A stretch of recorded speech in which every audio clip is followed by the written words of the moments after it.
آپ کو پتہ ہے 3 تحفے ملے نبی پاک علیہ الصلوۃ والسلام کو اس رات، اللہ کی بارگاہ سے 3 خاص تحفے ملے ہیں۔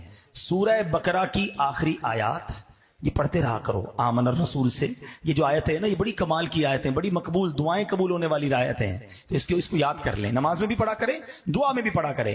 اور پھر فرمایا دوسرا تحفہ 5 نمازیں، اور تیسرا تحفہ یہ ملا کہ شرک اور کفر سے بچنے والے جتنے امتی ہیں ان کی بخشش کر دی جائے گی۔ تو اب نماز کا جو تحفہ ملا نا، یہ نمازیں تو ملی تھی 50۔ آپ جب واپس آئے تو حضرت موسیٰ علیہ السلام نے آپ سے ملاقات کی۔ اب حضرت موسیٰ کی سپیڈ دیکھیں، تھوڑی دیر پہلے قبر میں نماز پڑھ رہے ہیں اور پیارے آقا سے آسمان پہ ملاقات بھی ہو رہی ہے۔ تو نبیوں کو اللہ نے بڑے کمالات سے نوازا ہے، تو جب حضرت موسیٰ کا یہ عالم ہے تو پھر ہم کیوں نہ کہیں کہ فریاد امتی جو کرے حال زار میں، ممکن نہیں کہ خیر بشر کو خبر نہ ہو، آقا بھی ہماری مدد فرمائیں گے۔ اب آقا سے حضرت موسیٰ عرض کرتے ہیں حضور 50 نمازیں آپ کی امت نہیں پڑھ سکے گی، اب جائیے کچھ کم کروا کے آئیے۔ میرے آقا پھر جاتے ہیں، عرض کرتے ہیں 5 کم ہو جاتی ہیں، تو حضور پھر جائیے یہ بھی زیادہ ہے۔ آقا پھر جاتے ہیں 40 ہو جاتی ہیں، بار بار عرض کرتے ہیں، نبی پاک بار بار جاتے ہیں، 9 بار نبی پاک جاتے ہیں بارگاہ الہی میں۔ اب کتنی ہو گئی؟ 5۔ حضرت موسیٰ عرض کرتے ہیں حضور یہ بھی زیادہ ہیں، مجھے بنی اسرائیل کا تجربہ ہے، اب یہ بھی کم کروائیے۔ اللہ کے حبیب فرماتے ہیں اب مجھے شرم آتی ہے۔ سبحان اللہ، محبوب و محب کی باتیں ہیں نا، اللہ کی طرف سے ارشاد ہوتا ہے اے محبوب ہمارے کلمات بدلتے نہیں، تمہاری امت نماز 5 پڑھے گی، ثواب 50 کا ہی دیا جائے۔ اب اس میں بھی بڑے مسئلے حل ہو گئے جناب کہ حضرت موسیٰ علیہ السلام تو دنیا سے پردہ فرما چکے تھے صدیوں پہلے، صدیوں کے بعد بھی مدد کر رہے ہیں۔ جو کہتے ہیں دنیا سے جانے کے بعد اللہ والے مدد نہیں کرتے، پھر تو ان کو 50 نمازیں پڑھنی چاہیے۔ حضرت موسیٰ نے مدد کی ہے، اس میں ان کو ماننا پڑے گا کہ ہاں حضرت موسیٰ کے مشورے سے نبی پاک گئے تھے۔ تو پتہ چلا اللہ والے دنیا سے جانے کے بعد بھی اللہ کی عطا سے مدد فرماتے ہیں۔ ایک مسئلہ تو یہ کلیئر ہو گیا۔ دوسری بات، حضرت موسیٰ خود بھی اللہ کے نبی ہیں، وہ خود ہی اللہ سے عرض کر دیتے یا اللہ 50 کی 5 کر دے، مگر انہوں نے نبی پاک سے عرض کیا تو پتہ چلا اللہ کی بارگاہ میں اللہ کے پیاروں کا وسیلہ پیش کرنا یہ بھی نبیوں کا طریقہ ہے۔ کوئی حرج نہیں اگر ہم اللہ کے حبیب کا وسیلہ اور اللہ کی بارگاہ میں اس کے نیک بندوں کا وسیلہ پیش کریں تو اس میں بھی کوئی پرابلم نہیں ہے۔ تیسرا، علماء نے بڑے عشق والی ایک بات کہی ہے کہ حضرت موسیٰ بار بار کیوں بھیج رہے تھے۔ آپ کو پتا ہے نا حضرت موسیٰ کا واقعہ کیا ہے؟ آپ کلیم اللہ تھے، آپ اللہ سے باتیں کیا کرتے تھے، اور دنیا کا بھی دستور ہے کہ جب کسی سے باتیں کرتا ہو انسان اور محبت بھی دل میں ہو تو پھر جی چاہتا ہے کہ دیدار بھی ہو جائے۔ کبھی کبھی ہوتا ہے ہم بہت سالوں تک کسی بندے سے فون پہ بات کر رہے ہوتے، دوستی ہو جاتی ہے، کہتے ہیں کبھی دکھاؤ تو صحیح بھائی آپ کو دیکھا ہی نہیں، فون پہ ہی باتیں ہو رہی ہیں۔ اب تو خیر ویڈیو کال آ گئی ہے تو بندہ ویڈیو کال کر لیتا ہے، پہلے ایسا بڑا ہوتا تھا جب ویڈیو کال نہیں ہوتی تھی، کاروبار چلتا رہتا تھا، بندے نے ایک دوسرے کو دیکھا ہی نہیں ہوتا تھا، اور کبھی کہتا ہے کبھی تو ملاقات کرو یار، فون پہ ہی بات ہوتی ہے۔ اب یہاں کلیم اللہ سے باتیں کرتے تھے، دیکھا نہیں تھا، عرض کرتے مولا تیرا دیدار کرنا ہے۔ ارشاد ہوا لن ترانی، اے موسیٰ تم مجھے نہیں دیکھ سکو گے۔ عرض کی یا اللہ دیدار کروا دے۔ تو اب کوہ طور پر ایک تجلی نازل کی گئی، دیدار نہیں ہوا، اللہ نے اپنی تجلی بھیجی، حضرت موسیٰ وہ تجلی دیکھ نہ سکے، تاب نہ لا سکے، آپ بے ہوش ہو گئے۔ ٹھیک ہے، آپ نے صلاۃ والسلام میں ایک شعر کو بہت بار سنا ہوگا، اب آج ذرا سمجھو۔ ایک طرف حضرت موسیٰ تاب نہ لا کر بے ہوش ہو گئے ہیں، اور دوسری طرف اپنے حبیب کو بلایا جا رہا ہے، دیدار کروایا جا رہا ہے، جلوے دکھائے جا رہے ہیں۔ فرق دیکھو حبیب اللہ اور کلیم اللہ میں، اور یہ شعر آپ نے کئی بار صلاۃ والسلام میں سنا ہوگا کہ فرق مطلوب و طالب کا دیکھے کوئی، قصہ طور و معراج سمجھے کوئی۔ Try to understand the difference between طور and معراج، ان دونوں واقعات میں فرق سمجھو۔ قصہ طور و معراج سمجھے کوئی بے ہوش جلووں میں گم ہے کوئی۔ سمجھ آ رہی ہے؟ کوئی بے ہوش جلووں میں گم ہے کوئی، کس کو دیکھا یہ موسیٰ سے پوچھے کوئی، آنکھ والوں کی ہمت پہ لاکھوں سلام۔ یہ شان ہے حبیب اللہ کی، ٹھیک ہے نا۔ اچھا، اب حضرت موسیٰ کے ساتھ یہ واقعہ تو ہو چکا تھا، وہ دیدار تو کر نہیں سکے تھے، انہوں نے کہا کہ نبی پاک دیدار کر کے آئے ہیں۔ اچھا، یہاں بھی ہوتا ہے ایسا، عاشقوں کے انداز ہوتے ہیں۔ اب کوئی بیچارہ غریب، کوئی دور مدینہ نہ دیکھا ہو، جس نے تڑپ رہا ہو، مدینہ دیکھا نہیں اس نے، اب کوئی مدینے سے آتا ہے تو کیا کہتا ہے یار تمہاری آنکھیں دیکھ لوں جس نے مدینہ دیکھا, میں ان آنکھوں کو چوم لوں جس نے مدینہ دیکھا. اور شاعر کہتے ہیں نا, ان کی آنکھوں کا نور تو دیکھو جن کا دیکھا ہوا مدینہ ہے, جن کا دیکھا ہوا مدینہ ہے. ہم نارملی یہ کرتے ہیں نا کہ جو مدینہ دیکھ کے آتا ہے بندہ کہتا ہے میں اس کی آنکھیں دیکھ لوں. حضرت موسیٰ نے کہا میں نے تو رب کو نہیں دیکھا, محبوب ابھی تازہ تازہ دیکھ کر آئے ہیں. کہا حضور ذرا دوبارہ جائیے نا, 5 نمازیں اور کم کروا کر آئیے. آقا رب کی بارگاہ میں گئے, واپس آ رہے ہیں, حضرت موسیٰ پھر ان آنکھوں کو دیکھ رہے ہیں. حضور دوبارہ جائیے, حضور دوبارہ جاتے ہیں, دوبارہ آتے ہیں, حضرت موسیٰ پھر ان آنکھوں کو دیکھ رہے ہیں. یہ آنکھیں رب کو دیکھ رہی ہیں, حضرت موسیٰ ان آنکھوں کو دیکھ رہے ہیں. اچھا ایک اور بڑا کمال کا سوال ہے کہ معراج کی رات پھر حاضری کتنی بار ہوئی؟ آقا رب کی بارگاہ میں گئے کتنی بار؟ ایک بار تو بلایا گیا. اب بڑی کمال کی بات کہنے جا رہا ہوں, بات بڑی باریک ہے. کوئی بہت بڑا دربار ہو, کوئی بہت مشہور آدمی ہو, کوئی بڑا دنیا کا صدر وزیر اعظم ہو, ہمیں اپوائنٹمنٹ ملے, ہمیں بلایا بھی جائے, ہم ایک بار تو اس کی اجازت کے ساتھ جا سکتے ہیں, مگر باہر نکل کر دوبارہ نہیں جا سکتے ہیں, کیونکہ دوبارہ اجازت لینی پڑے گی نا. اس نے تو ایک بار بلایا تھا. مگر یہاں تعلق کیسا ہے کہ بار بار جاتے ہیں, بار بار آتے ہیں. ارے کمال ہے, جب جائے جاتے ہیں, جب چاہے آتے ہیں. یہی بات تو بریلی کے تاجدار کہتے ہیں نا, کسرے دنا تک کس کی رسائی, کسرے دنا تک کس کی رسائی, جاتے یہ ہیں آتے یہ ہیں, صلی اللہ علیہ وسلم, صلی اللہ علیہ وسلم, صلی اللہ علیہ وسلم.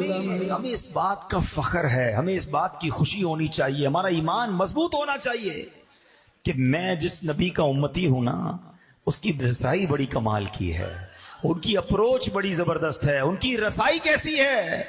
اور سنو, صرف معراج کی رات رسائی نہیں تھی, بلکہ محشر کے دن بھی انہی کی رسائی ہوگی. ہاں, ساری دنیا دیکھے گی کہ کسی اور کی نہیں چلنی. چلنی کس کی ہے؟ آؤ بریلی کے تاجدار بتاتے ہیں, سنتے ہیں کہ محشر میں صرف ان کی رسائی ہے. He is one and only. محشر میں صرف ان کی رسائی ہے, سنتے ہیں کہ محشر میں صرف ان کی رسائی ہے, گر ان کی رسائی ہے دو پر تو بنائی ہے. اب سب ایسے آقا ہیں جن کی معراج کی رات بھی رسائی ہے, بارگاہ الہی میں رسائی ہے, معراج میں رسائی ہے. تو پھر تو اس آقا سے تعلق مضبوط کر لو نا, کیونکہ انہوں نے ہی کام آنا ہے, انہوں نے ہی شفاعت کرنی ہے, انہوں نے ہی بخشوانا ہے. اگر وہ ناراض ہو گئے تو مارے جائیں گے. ہاں یاد رکھنا, اور کوئی نہیں ہمارا, ہمارے پاس انہی کا آسرا ہے. اور ہم یقین کریں پچھلی امتوں سے زیادہ لکی ہیں کہ ہم آقا کے امتی بنے ہیں. میری خوش قسمتی میں تیرا امتی, یقین کرو لکی ہم. کسی اور امت میں بھی پیدا ہو سکتے تھے نا, کسی اور نبی کے زمانے میں پیدا ہو سکتے تھے. یہ اللہ نے مجھ پر اور آپ پر احسان کیا ہے کہ سرکار کا امتی بنا دیا ہے. اب جب امتی بنے ہونا, غلام بنے ہونا, تو پھر پکے غلام بنو نا, سچے عاشق بنو نا. نماز کتنی بڑی نعمت ہے آپ کو پتا ہے. جتنے احکام, روزہ, زکوٰۃ, حج, اسلامی احکام جبریل امین آقا کی بارگاہ میں زمین پر لے کر حاضر ہوتے تھے. مگر نماز کی اہمیت سمجھو کہ محبوب کو لا مقام پر بلا کر عطا فرمایا گیا ہے، سدرۃ المنتہا اور اس سے آگے بلا کر دیا گیا ہے۔ سوچو نماز کی اہمیت کیا ہے۔ اور سبحان اللہ، سنو کہ جو نماز ہے نا، وہ نماز مومن کی معراج ہے۔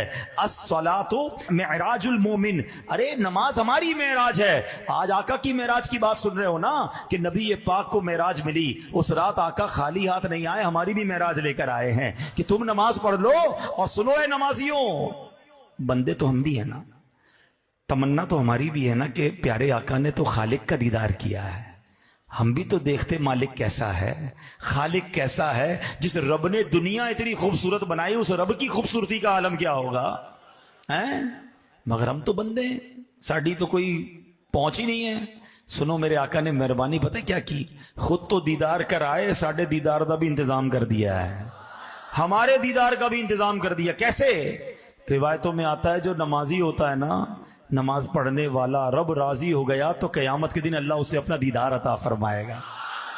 نماز پکڑ لو، یہ کمال کی کنجی ہے۔ ہاں، یہ نماز چابی ہے سکسیس کی۔ اور نماز کے فضائل، اللہ اکبر۔ نماز بیماریوں کو دور کرتی ہے، نماز اندھیری قبر کا چراغ ہے، نماز مومن کی معراج ہے، نماز دین کا ستون ہے۔ اور سنو میرے آقا فرماتے جعلت قرۃ عینی فی الصلاۃ، نماز میں میری آنکھوں کی ٹھنڈک ہے۔ امتی ہوں، آقا سے محبت بھی کرتا ہوں، تو جس میں آقا کی آنکھوں کی ٹھنڈک ہے اس کو پکڑ لوں نا میں، پھر کیسے نماز قضا ہوگی؟ اور جو نماز نہیں پڑھتے، یہ کوئی چھوٹا جرم نہیں ہے۔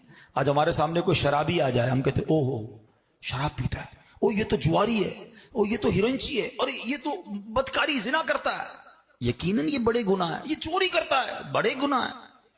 مگر نماز نہ پڑھنا ان سب سے بڑا گناہ ہے، یہ ان سب سے بڑا کبیرہ گناہ ہے، لیکن کسی کو ٹینشن ہی نہیں۔ آج ہمارے گھر بچی کا رشتہ کرنا ہو تو کیا ڈھونڈتے ہیں؟ شرابی تو نہیں، جواری تو نہیں ہے، کوئی غلط کام چوری چکاری تو نہیں کرتا۔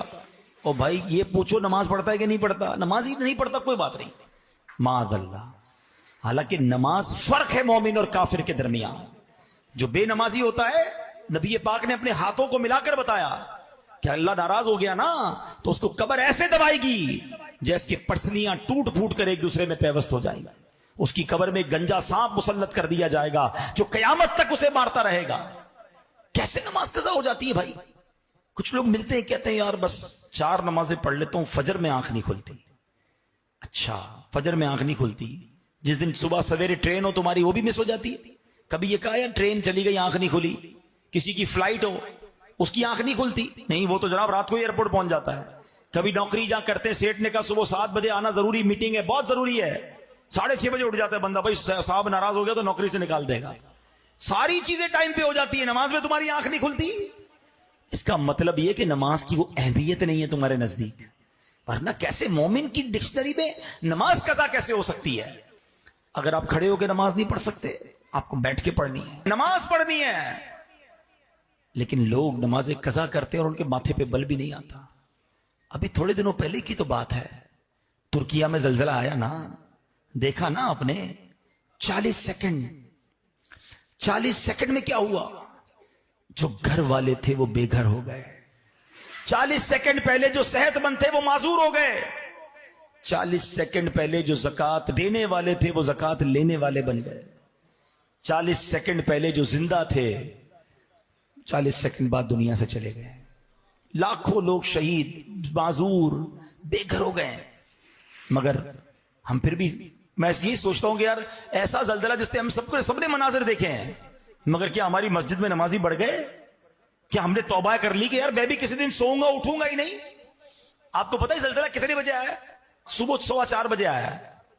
99% لوگ اپنے گھروں میں تھے، بستر پر تھے، اور سوتے سوتے ہی چلے گئے۔ بچپن میں ایک جملہ سنتے تھے نا، ایک شعر سنتے تھے، سونے والے رب کو سجدہ کر کے سو، کیا خبر اٹھے نہ اٹھے صبح کو، کیا خبر تیری صبح ہو نہیں اور صبح ہو تجھ ہو زیر زمین۔ یہ تو ایسے ہی ہوا نا، سوتے ہی چلے گئے۔ جو فلمیں دیکھ کر سوتا ہے، معاذ اللہ شراب پی کے سوتا ہے، بدکاری کر کے سوتا ہے، دوستوں کے محفل میں بیٹھ کر غیبتیں کر کر کے سوتا ہے، رات بھر کیا کرتے ہیں ہم لوگ؟ کتنے لوگ ہیں جو عشاء پڑھ کے وضو کر کے اللہ توفیق دے تو سورہ ملک پڑھ کے صلاۃ التوبہ پڑھ کے سوتے ہیں. ہماری تو نیند بھی بڑی عجیب ہے. حالانکہ اگر نیند کو سمجھو نا یہ کیا ہے. آپ کو پتہ ہے سونے کی دعا کیا ہے؟ اللہم بسمک اموت و احیا. بھائی نیند کی بات ہو رہی ہے، موت کی بات کیوں آ رہی ہے اس میں؟ حدیث میں نیند کو موت کی بہن قرار دیا گیا. اٹھنے کے بعد کی دعا پتہ ہے؟ الحمدللہ الذی احیانا بعد ما اماتنا والیہ النشور. اس اللہ کا شکر جس نے موت کے بعد پھر زندگی دی. ارے میں تو سو کے اٹھا ہوں. والیہ النشور، اسی کی طرف جانا ہے. روز پریکٹس کر رہے ہیں موت کے قریب جا کر واپس آنے کی. آج تو آ گیا، ہو سکتا ہے کسی دن جاؤں گا مگر واپس نہیں آؤں گا. کب توبہ کریں گے؟ کب نمازیں پڑھیں گے؟ کب اللہ کو راضی کریں گے؟ ٹائم نہیں ملے گا الگ سے کہ توبہ کر لو اب نمازیں پڑھ لو. ہمیں نہیں پتا اگلا 1 گھنٹہ اگلا 1 منٹ ہمارے لیے کیا لکھا ہوا. آگاہ اپنی موت سے کوئی بشر نہیں. سامان 100 برس کا ہے، پل کی خبر نہیں. ہمارا تو بس ایک ہی مقصد ہے، مال جمع کر لیں، گھر بنا لیں. اچھا کسی کا بڑا گھر دیکھتے تو دل چھوٹا ہو جاتا ہے. ارے جو اللہ نے دیا اس پہ شکر ادا کرو. یہ گھر بار یہ مال سیکنڈوں میں جا سکتا ہے. ہم نے دیکھا نا، اپنی آنکھوں سے دیکھا. مالدار بھی روڈ پہ، پیسے والا بھی اور غریب بھی روڈ پہ. وہ ایک واقعہ ہوا نا ترکیہ میں. ایک شخص کہتا ہے میں مکان کرائے پہ تھا میرا، تو میرے پاس پیسے نہیں تھے. مالک مکان کو کہا کہ 1 مہینے کا کرایہ نہیں ہے میرے پاس، مجھے رہنے دو، اگلے مہینے دے دوں گا. کہتا نکلو گھر سے باہر. دھکے دے کے باہر نکال دیا. بیوی بچوں کے ساتھ روڈ پہ آ گیا. گھر تو تھا نہیں. میں نے ایک چادر لگائی، ایک خیمہ لگایا، روڈ پہ رہنے لگا. رات زلزلہ آیا، صبح مالک مکان بھی میرے خیمے میں آ گیا. سمجھ آئی بات ہے؟ کل اس کو گھر سے نکالا، صبح خود گھر سے باہر تھا.